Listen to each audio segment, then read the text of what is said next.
კორნელი კეკელიძის სახელობის საქართველოს ხელნაწერთა ეროვნულ ცენტრსა და მასწავლებელთა პროფესიული განვითარების ეროვნულ ცენტრს შორის ურთიერთთანამშრომლობის მემორანდუმი გააფორმდა. მემორანდუმის გაფორმების მიზანია ხელნაწერთა ეროვნულ ცენტრში თავმოყრილი ქართული კულტურისა და ისტორიის უმნიშვნელოვანესი საგანძური გახდეს ეფექტური სასწავლო რესურსი ზოგად საგანმანათლებლო სკოლებისთვის.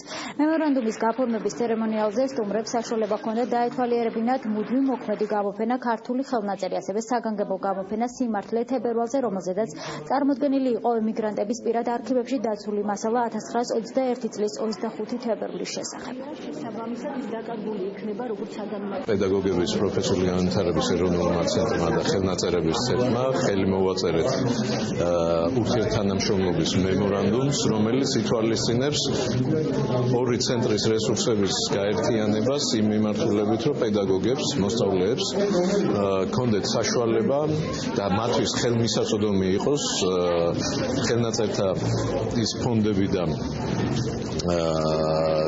დაცული ეგზემპლარები, რომელიც ცენტრში არის. ჩვენ ვფიქრობთ, რომ ხელნაწერთა ეროვნული ცენტრი შეიძლება გახდეს ძალიან მნიშვნელოვანი საგანმანათლებლო რესურსი სკოლისათვის, თუმცა ამისათვის საჭირო არის ამ კოლექციების ერთგვარი პედაგოგიზაცია, დიდაქტიზაცია, რათა ხელმისაწვდომი გახდეს სასკოლო საზოგადოებისათვის.